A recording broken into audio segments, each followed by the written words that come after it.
Hello everyone, कैसे हैं आप सभी लोग। होप सारे लोग बढ़िया और शानदार होंगे। चलिए हम लोग बात कर रहे थे अबाउट द रिजर्व्स, ठीक है। जिसमें हमने बात करी थी जनरल रिजर्व के रिगार्डिंग, देन बात करी थी कंटीजेंसी रिजर्व के रिगार्डिंग, बात करी थी वर्कमैन कंपनसेशन रिजर्व के रिगार्डिंग बात करी थी, जिसको मैं शॉर्ट में WCR कह रहा था, उसकी हमने बात करी थी। आज हमारा जो इंपॉर्टेंट अगेन एक रिजर्व रहेगा, चौथा रिजर्व है ना। रिजर्व हालांकि और भी तरीके के रिजर्व होते हैं, लेकिन हमारे जो सिलेबस में है हम उन्हीं को डिस्कस कर रहे हैं। तो आज का जो हमारा रिजर्व रहेगा that is investment fluctuation reserve, ठीक है। तो IFR इसको हम शॉर्ट में बोल सकते हैं, बट लेकिन एग्जाम में ये चलेगा नहीं, ठीक है। आपने पूरा पूरा वर्ड यूज करना है, इन्वेस्टमेंट फ्लक्चुएशन रिजर्व करके। आप IFR एग्जाम में यूज ना करें, याद करने के लिए कोई दिक्कत परेशानी नहीं है। देखिए, जो इन्वेस्टमेंट फ्लक्चुएशन रिजर्व है ना, it is a specific reserve है पहले। और इस रिजर्व को हम क्यों बनाते हैं, हमारी कंपनी बहुत सारी इन्वेस्टमेंट कर रही होती है, ठीक है। तो उन इन्वेस्टमेंट में फ्लक्चुएशन आता है, यानी अगर आपने 1 लाख का इन्वेस्टमेंट किया है तो पॉसिबिलिटी है मार्केट में उस इन्वेस्टमेंट की वैल्यू ऊपर चल रही हो या कम चल रही हो। अगर ऊपर चलेगी तो तब तो प्रॉब्लम नहीं है, लेकिन अगर नीचे वैल्यू चलेगी तो उससे कंपनी को लॉस होता है। अगर हमने इन्वेस्टमेंट किया 1 लाख रुपए का और आज उसकी वैल्यू बाजार में 40,000 रुपए की है या मार्केट में 40,000 रुपए की है, तो कंपनी को 60,000 का नुकसान हो गया। जिस इन्वेस्टमेंट को कंपनी ने 1 लाख का किया था वो आज चल रहा है आपका 40,000 रुपए का मार्केट में, तो आपको 60 का नुकसान हुआ 60 का नुकसान। तो ये जो 60,000 का नुकसान आपको इकट्ठे होता है, तो ऐसी कंडीशन में फर्म के ऊपर आता है प्रेशर। तो फर्म क्या करती है, एक स्पेसिफिक रिजर्व क्रिएट करती है with the name of investment fluctuation reserve, so that कि अगर कंपनी को इन्वेस्टमेंट के फ्लक्चुएट होने से लॉस हो तो कंपनी उस लॉस की रिकवरी इस रिजर्व से कर पाए, ठीक है। थोड़ा सा ट्रिक है इस रिजर्व के रिगार्डिंग। देखिए, IFR आपको हमेशा दिखाया जाएगा लाइबिलिटी साइड, क्योंकि ये प्रॉफिट से क्रिएट होते हैं रिजर्व्स, तो इनका बैलेंस भी क्या होता है बच्चे, क्रेडिट होता है, एग्जैक्टली, ठीक है।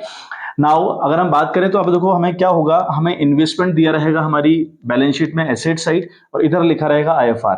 ये मतलब हुआ कि इसी इन्वेस्टमेंट के अगेंस्ट रिजर्व बनाया गया जो इन्वेस्टमेंट कंपनी ने कर रखा है, इसी के लिए कंपनी ने एक रिजर्व क्रिएट किया है जिसका नाम IFR यानी इन्वेस्टमेंट फ्लक्चुएशन रिजर्व है, ठीक है। बात अभी जो इन्वेस्टमेंट हमको यहाँ पे दिया है, this is called book value. इसको हम बुक वैल्यू कहते हैं बच्चे, ठीक है। इसको हम क्या बोलते हैं, this is called book value. इसका जो नाम है एक्चुअली वो बुक वैल्यू है, या क्वेश्चन लिख दे एट कॉस्ट, ठीक है, या क्वेश्चन लिख सकता है एट कॉस्ट। तो ये दो तरीके से आपने पहचानना है कि क्वेश्चन बात कर रहा है अबाउट दी उस वैल्यू के बारे में जो जो कंपनी अपनी बैलेंस शीट में दिखाती है। या तो बुक वैल्यू लिखा रहेगा या एट कॉस्ट लिखा रहेगा। अगर आपको बैलेंस शीट साफ साफ दिया तो तब तो कोई प्रॉब्लम है नहीं पहचानने में, अदरवाइज इसको बुक वैल्यू कहते हैं या एट कॉस्ट कहते हैं, ठीक है। देखो, आपका इन्वेस्टमेंट 1 लाख रुपए का है, उसी इन्वेस्टमेंट के अगेंस्ट आपने IFR क्रिएट किया हुआ है। अब क्या होगा, पहला केस क्या होगा बच्चे, इस इन्वेस्टमेंट को आपको मार्केट की वैल्यू से कंपेयर करना पड़ेगा। तो जब आप कंपेयर करने निकलेंगे ना, तो एक बात बड़ी सीधी सी है, हो सकता है कि वैल्यू चल रही हो मार्केट में, ठीक है, 1 लाख रुपए है। पॉसिबिलिटी ऐसी कि मैंने कोई इन्वेस्टमेंट 1 लाख रुपए का कर रखा है और उसका मार्केट में भी प्राइस चल रहा है 1 लाख रुपए का। मैंने एक केस हुआ when market value is equal to book value, ठीक है। कंडीशन पहली हो सकती है, हाँ है ना। ऐसी कंडीशन हो सकती है कि नहीं हो सकती है कि जो वैल्यू हमने दर्शा रखी है अपनी बुक्स में और वही प्राइस मार्केट में अगर चल रहा है तो फिर क्या करते हैं। तो पहला केस ही होता है बच्चे, ठीक है। मैं आपको अलग अलग केसेस समझाऊंगा, उसके एंट्री समझाऊंगा। पहला केस समझिए, जब इन्वेस्टमेंट जितने का आपने कर रखा है उतना ही अगर मार्केट में भी चल रहा है, यानी मार्केट में भी प्राइस 1 लाख रुपए चल रहा है, तो ये जो आपका IFR है 60,000 जो आपने रिजर्व करा हुआ है, ये तो किसी काम ही नहीं आया, है ना।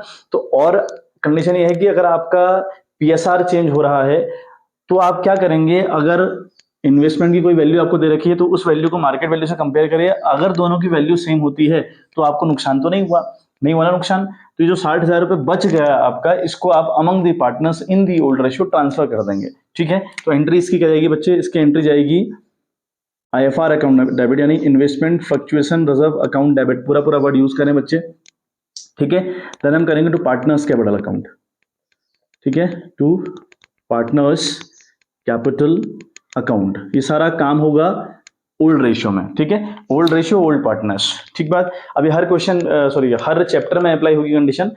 IFR जो आपको यहाँ समझाया वो अगले चैप्टर में, उससे अगले चैप्टर में, उससे अगले चैप्टर में, तो सब जगह काम आना है, तो इसलिए आपको सीखना है, ठीक है। तो पहली कंडीशन ये है कि इन्वेस्टमेंट आपका 1 लाख रुपए है, मार्केट में भी उसका जो प्राइस चल रहा है वो 1 लाख रुपए चल रहा है, तो उस कंडीशन में आप क्या करेंगे, जो IFR आपके पास है ये IFR बढ़ जाएगा, ठीक है। कैसे बढ़ेगा, IFR अकाउंट डेबिट करेंगे टू पार्टनर्स कैपिटल अकाउंट आप लोग करेंगे। क्लियर है बात, चलिए। तो केस नंबर 2 समझते हैं, पॉसिबिलिटी नंबर 2 समझते हैं। ठीक है, देखो हो सकता है जो मार्केट में प्राइस चल रहा है ना, जो मार्केट में प्राइस चल रहा है वो चल रहा है 1,20,000 रुपए या 1,30,000, 1,40,000, 1,50,000, 2, 3 जो भी चल रहा है, मतलब आपने जो वैल्यू दर्शा रखी है 1,00,000 रुपए की, उससे ऊपर प्राइस चल रहा है। तो लेट्स सपोज हमने 1,20,000 रुपए ले लिया, तो ये कंडीशन हुई व्हेन मार्केट वैल्यू इज, ठीक है, greater than the book value, या ऐसे कह सकते हैं कि बुक वैल्यू लेस देन है आपके मार्केट वैल्यू से, या ऐसे याद कर ले कि जो मार्केट वैल्यू है वो ग्रेटर देन है आपकी बुक वैल्यू से। ठीक है, इस कंडीशन में देखो आप क्या करें, जब आपका इन्वेस्टमेंट 1,00,000 रुपए का, आप समझेगा बात को, हाँ 1,00,000 रुपए का इन्वेस्टमेंट आपका है और मार्केट में चल रहा है 1,20,000 रुपए का, तो जरा सोचिए आप क्या कंडीशन है भाई, आप ऑलरेडी 20,000 के प्रॉफिट में हैं। अगर आपका इन्वेस्टमेंट 1,20,000 का चल रहा है तो इसका यह मतलब हुआ कि आप लोग ऑलरेडी 20,000 के प्रॉफिट में हैं बच्चे, हाँ है ना, बिल्कुल है। तो 20,000 के तो प्रॉफिट में ऑलरेडी हैं आप, तो नुकसान तो आपका हुआ नहीं। ये आईएफआर हमने क्यों क्रिएट किया है कि अगर नुकसान होता है, अगर नुकसान होता है तो उस नुकसान की रिकवरी करेंगे यहां से, लेकिन यहाँ नुकसान तो हुआ नहीं, फायदा हो गया। तो अगेन जो हमारे पास ये आईएफआर है बच गया, तो अमंग द पार्टनर ये बढ़ जाएगा। तो पहली एंट्री इस केस में होगी बच्चे, हम लिखेंगे आईएफआर अकाउंट डेबिट, यानी इन्वेस्टमेंट फ्लक्चुएशन रिजर्व अकाउंट आप डेबिट करें। और मैं फिर आपको कह दूं पूरा पूरा वर्ड यूज करिएगा, एग्जाम में आईएफआर डब्ल्यूसीआर नहीं चलता। ठीक है, आईएफआर अकाउंट डेबिट किया टू पार्टनर्स कैपिटल, ठीक है, टू पार्टनर्स कैपिटल अकाउंट, ये आपकी एंट्री हो जाएगी। और इस आईएफआर को भी आप ओल्ड रेशियो में ट्रांसफर कर देंगे अमंग दी पार्टनर्स, तो लिखेंगे being IFR transfer to partners capital account in the old ratio. पहला काम तो बच्चे ये हो गया। ठीक है, दूसरा काम समझें, देखो ये तो हो गया, कंडीशन तो हो गई, ठीक हो गया भाई, 60,000 यूज नहीं हुआ तो हमने बांट दिया। अब अभी बात बताएं, जब हमारा पीएसआर चेंज होता है ना बच्चे, जब हमारा पीएसआर चेंज होता है, ठीक है, तो जब पीएसआर हमारा चेंज होता है तो हम क्या करते हैं, जितने भी हमारे पास accumulate profit, accumulate loss, reserve, इनके रिगार्डिंग ट्रीटमेंट करते हैं, इवन गुडविल के रिगार्डिंग हम लोग ट्रीटमेंट करते हैं। ये सारा तामझाम हम छेड़ते हैं, मतलब इस आईएफआर को हमने बांट दिया, डब्ल्यूसीआर को बांट दिया, जीआर को बांट दिया, कंटीजेंसी रिजर्व था तो उसका ट्रीटमेंट कर दिया। मतलब कुल मिलाकर जो पुरानी वाली बैलेंस शीट होती है उसमें हम काफी छेड़छाड़ करते हैं, मतलब उसको हम एक तरीके से तहस नहस कर देते हैं। बिल्कुल एग्री है इस बात से, आप कर देते हैं। तो कंपनी को जब भी पीएसआर चेंज हो या ट्रीटमेंट तो करने ही करना है, लेकिन आपको लास्ट में एक नई बैलेंस शीट बनानी है। ठीक है, जब आपने फर्म अपनी रिकॉन्स्टिट्यूट कर ली, आपने फर्म दोबारा रिफॉर्म कर ली, पीएसआर चेंज कर लिया, तो आपको नई वाली बैलेंस शीट भी बनानी है। तो अब आगे टॉपिक आएगा, तो नई बैलेंस शीट बनती है। तो अब जब मुझे एक बात बताएं, जब आपकी नई बैलेंस शीट बनेगी ना, तो वहां पर आप इन्वेस्टमेंट कितने का दिखाएंगे, 1,00,000 का दिखाएंगे कि 1,20,000 का दिखाएंगे? भाई 1,20,000 का दिखाएंगे। ठीक है, जो एक्चुअल उसकी वैल्यू चल रही है उसी को तो रिप्रेजेंट करेंगे आप अपनी बैलेंस शीट में। तो आप 1,20,000 दिखाएंगे, 1,00,000 तो नहीं दिखाएंगे, आप 1,20,000 दिखाएंगे। अब जो आप 1,20,000 दिखाएंगे मतलब आप अपने इन्वेस्टमेंट की वैल्यू 20,000 से बढ़ा के दिखा रहे हैं, है ना। तो अगर बढ़ा के दिखानी है आपको तो आपको एंट्री भी करनी पड़ेगी, आपको एंट्री भी करनी पड़ेगी। जितनी भी चीजें एसेट साइड शो करी जाती हैं उनका बैलेंस होता है डेबिट, आपको अच्छे से पता है। तो अगर किसी डेबिट वाले की वैल्यू बढ़ानी हो ना तो उसे दोबारा से डेबिट करना पड़ता है, और अगर घटानी हो वैल्यू तो क्रेडिट करना पड़ता है। ठीक है, तो एक एंट्री यहाँ पे देखो क्या जाएगी, इन्वेस्टमेंट अकाउंट डेबिट। ठीक है, आप लिखेंगे इन्वेस्टमेंट अकाउंट आप लोग डेबिट करेंगे विथ ₹20,000। समझ में आ गई बात, विथ ₹20,000, क्योंकि इन्वेस्टमेंट की वैल्यू बढ़ गई है।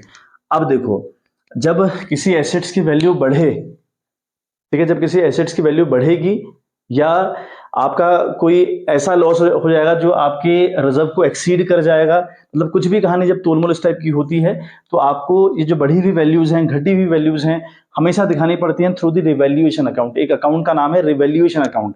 जब भी चीजें रिवैल्यू होती है ना, जब भी चीजें रिवैल्यू होंगी, डब्ल्यूसीआर वाले केस में मैंने आपको बताया था कहां पर आपका रिवैल्यूएशन अकाउंट खुलना है, ऐसे ही इन्वेस्टमेंट के केस में भी रिवैल्यूएशन अकाउंट खुलता है। ठीक है, कब खुलेगा भाई, एक तो केस ये है कि जब इन्वेस्टमेंट की वैल्यू बढ़ जाती है ना तो उस टाइम पे रिवैल्यूएशन अकाउंट खोलना पड़ता है। तो इन्वेस्टमेंट अकाउंट में डेबिट किया 20,000 से, क्यों डेबिट किया, क्योंकि पहले वो 1,00,000 का था, 20,000 से उसकी वैल्यू बढ़ानी थी, और जो इन्वेस्टमेंट है वो डेबिट है, डेबिट को बढ़ाने के लिए डेबिट करना पड़ता है, तो हमने इन्वेस्टमेंट इसलिए डेबिट किया।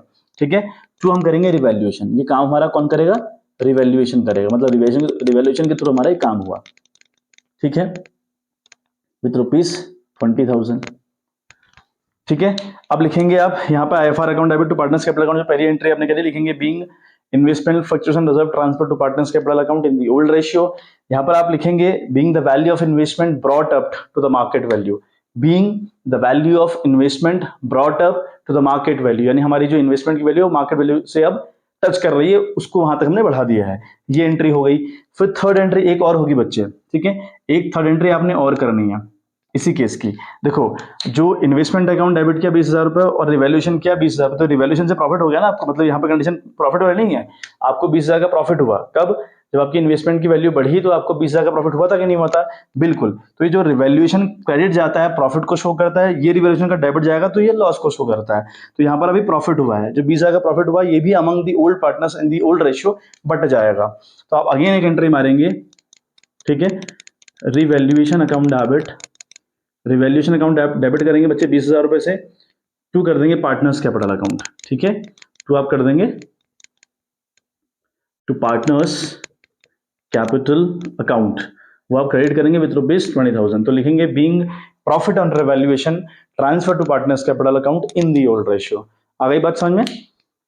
एक बार स्क्रीनशॉट ले लें, फिर मुझे एक केस आपको और समझाना है। देखो मैंने आपको दो केस समझा दिए, मैं आपको दोबारा बताऊं, मैंने आपको दो केस समझा दिए। When the market value is equal to the book value and when the market value is more than the book value, जब मार्केट वैल्यू बड़ी होती है बुक वैल्यू से, यानी उस वाली वैल्यू से, तो क्या ट्रीटमेंट रहता है। ये तो बड़ी हुई वैल्यू का ट्रीटमेंट है और ये इक्वल का ट्रीटमेंट है, दोनों उतार लें। एक कंडीशन और बचती है लेस देन वाली, कई बार मार्केट का प्राइस लेस देन भी चल रहा होता है, तो उस टाइम पर हम क्या करेंगे उसको देखते हैं। तो बच्चे देखो थर्ड पॉसिबिलिटी पहली पॉसिबिलिटी क्या है, आपने जितने का इन्वेस्टमेंट दिखा रखा है उतना मार्केट में चल रहा हो। सेकंड पॉसिबिलिटी है आपने जितना प्राइस अपनी बुक्स में दिखा रखा है उससे बढ़कर चल रहा हो। दोनों का ट्रीटमेंट सीख लिया। तो थर्ड वाला केस हम करते हैं, ठीक है। हम देखो इसको थोड़ा प्यार से करते हैं, when market value is less than the book value, ठीक है। अब यहाँ पर देखो तीन पॉसिबिलिटी हो सकती हैं। हो सकता है आपका इन्वेस्टमेंट चल रहा हो 80,000 रुपए का मार्केट में, ठीक है, तो इस 80 के चलने से आपको 20 का नुकसान हुआ। अब समझिएगा आराम से, हाँ, 80 का चल रहा है आपका इन्वेस्टमेंट, आपने दिखा रखा है 1,00,000 रुपए का, तो आपको 20 का नुकसान हुआ।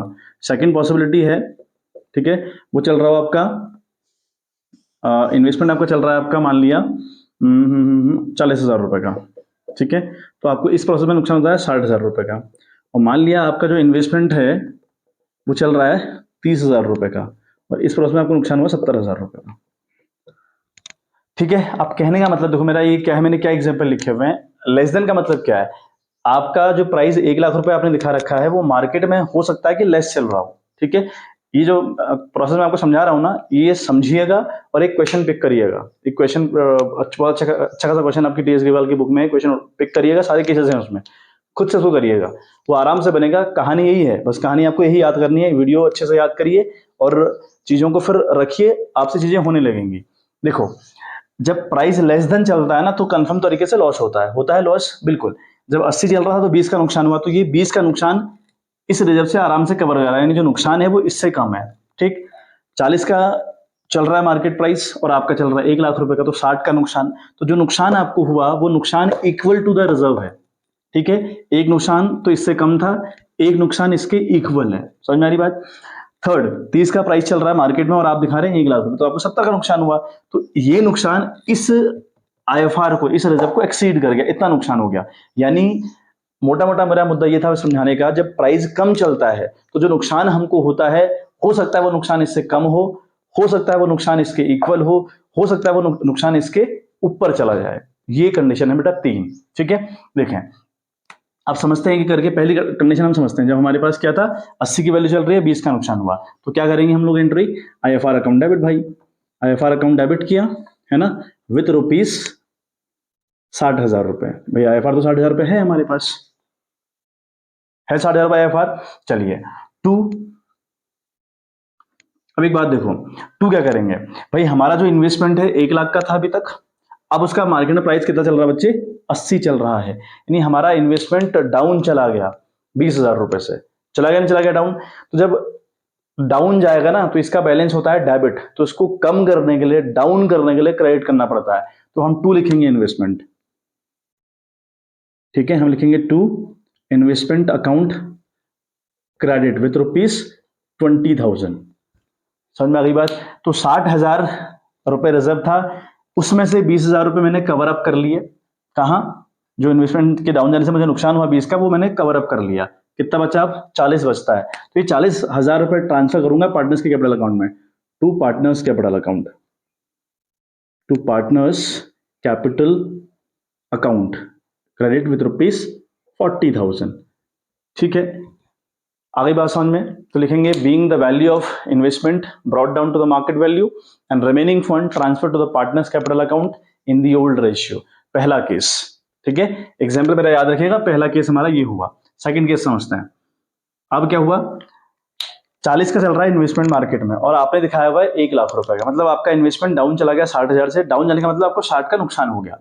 आपका जो रिजर्व है वो 60,000 एग्जैक्ट है, यानी जो आपको नुकसान हुआ उसकी पूरी भरपाई यहां से हो जा रही है। अब अमंग द पार्टनर्स बांटने के लिए आपके पास कुछ नहीं है, बांट नहीं सकते आप, ना उनसे रिकवरी करोगे। ठीक है बात, तो अगली एंट्री में क्या लिखेंगे, IFR अकाउंट डेबिट विथ ₹60,000, 60,000 रुपये रिजर्व है आपके पास। टू करेंगे आप इन्वेस्टमेंट, ठीक है, क्योंकि इन्वेस्टमेंट की वैल्यू डाउन गई है तो इन्वेस्टमेंट तो आपको करना पड़ेगा क्रेडिट। कितने से बच्चे, 60,000 रुपए से, क्योंकि जब वैल्यू चल रही है 40,000 रुपए तो 60 का नुकसान हुआ, तो इन्वेस्टमेंट की वैल्यू डाउन करनी है 60,000 रुपए से। तो यहाँ पे लिखेंगे being the value of investment brought down to the market value. ठीक है बात, अच्छा बात समझ में आ गई, बहुत बढ़िया। ये केस तो हो गए बच्चे आपके वाले, ठीक है, तो ये जो केस मैंने आपको करवाई ये 2 केस आपको समझ में आ गए होंगे। अब थर्ड केस समझते हैं, ठीक है। थर्ड केस की पहली एंट्री आप देखें, आपका इन्वेस्टमेंट चल रहा है 30,000 रुपए मार्केट में और आपने दिखा रखा है 1 लाख रुपए का, मतलब आपको 70,000 का नुकसान हुआ। ये जो नुकसान है आपके रिजर्व को एक्सीड कर गया, तो रिवैल्यूएशन की हेल्प लेनी पड़ेगी। आपका जो नुकसान है वो आपके रिजर्व को एक्सीड कर गया। अब देखो पहली एंट्री हम लोग क्या करेंगे, हम लोग लिखेंगे IFR अकाउंट डेबिट, करेंगे IFR अकाउंट डेबिट। तो IFR अकाउंट डेबिट किया हमने विद ₹60,000, वो तो 60,000 है हमारे पास, 60,000 IFR। चलिए, फिर हमको बताया भाई 10 का नुकसान हुआ पड़ा है, और जो नुकसान हुआ पड़ा है वो हमारे रिजर्व को एक्सीड कर गया है, यानी 10,000 का एक्सीड नुकसान है हमारा, है ना। 10,000 का नुकसान हमारे रिजर्व को एक्सीड कर चुका है, तो वो भी डेबिट जाएगा और with the name of revaluation. ठीक है, रिवैल्यूएशन, तो रिवैल्यूएशन अकाउंट आपने डेबिट किया विद ₹60,000। टू आप करेंगे बच्चे इन्वेस्टमेंट, टू आप करेंगे इन्वेस्टमेंट अकाउंट क्रेडिट विद ₹70,000।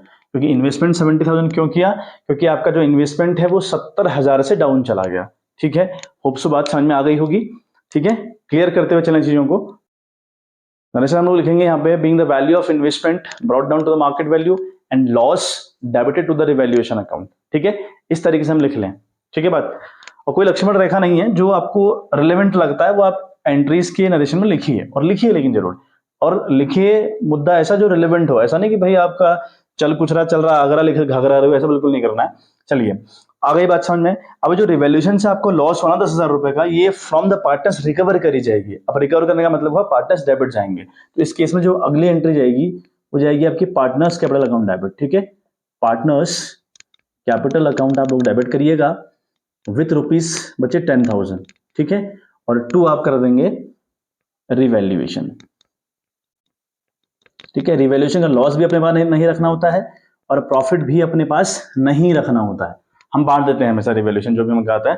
तो यहाँ पे लिखेंगे narration being loss on revaluation transfer to partners capital account in the old ratio. ठीक है, एक बार स्क्रीनशॉट वगैरह आप ले लीजिएगा जो भी आप लेना चाह रहे हो, और केस को समझिए, दोबारा वीडियो को देखना एक बार में अगर समझ में नहीं आती है।